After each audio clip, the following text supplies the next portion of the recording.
America పర్యటనలో Telangana CM Revanth Reddy బిజీగా గడుపుతున్నారు. 10 రోజుల పర్యటనలో భాగంగా అమెరికాకు వెళ్లిన రేవంత్ రెడ్డి న్యూజెర్సీ నుంచి న్యూయార్క్ చేరుకున్నారు.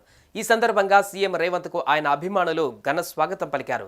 న్యూయార్క్ టైమ్స్ స్క్వేర్లోని బిల్ బోర్డులో రేవంత్ రెడ్డి ఫోటోలు ప్రదర్శించారు.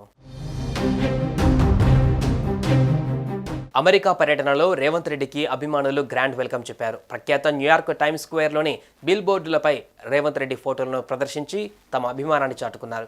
ఇందుకు సంబంధించిన వీడియోలు, ఫోటోలు సోషల్ మీడియాలో వైరల్ అవుతున్నాయి. మరోవైపు హైదరాబాద్లోనూ టైమ్స్ స్క్వేర్ తరహాలోనే తెలంగాణ స్క్వేర్ పేరుతో ఐకానిక్ నిర్మాణం చేపట్టాలని రేవంత్ రెడ్డి ప్రభుత్వం ఇప్పటికే నిర్ణయం తీసుకుంది.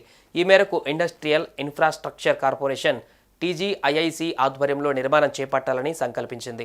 ఇందుకు సంబంధించిన టీజీఐఐసి టెండర్లను కూడా ఆహ్వానించింది. ఆగస్టు 9వ తేదీ వరకు బిడ్లను సమర్పించడానికి వీలు కల్పించింది. హైదరాబాద్ రాయదుర్గంలోని నాలెడ్జ్ సిటీ సమీపంలో భారీ ప్లాజా నిర్మించాలని ప్రతిపాదించింది.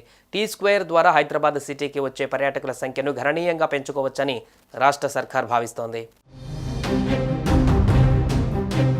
మరోవైపు తెలంగాణ సీఎం రేవంత్ రెడ్డి అమెరికా పర్యటన మంచి ఫలితాలు వస్తున్నాయి. ఇప్పటికే ఎన్ఆర్ఐలతో సమావేశమైంది రేవంత్ టీం.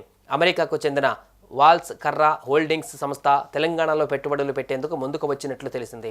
న్యూయార్క్లో ఏర్పాటు చేసిన ఓ కార్యక్రమంలో ఆ సంస్థకు చెందిన ఫణికర్రా, గ్రేగ్ వాల్స్, విహబ్ సీఈఓ సీతా పల్లచొల్ల మధ్య అవగాహన ఒప్పందాలు జరిగాయి.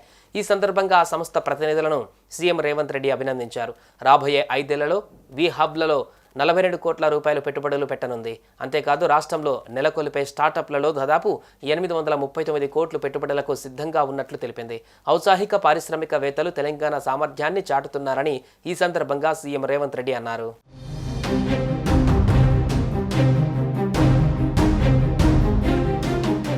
సుమన్ టీవీలో మీ పర్సనల్ అండ్ బిజినెస్ ప్రమోషన్స్ కోసం కింది నెంబర్కి కాంటాక్ట్ చేయండి.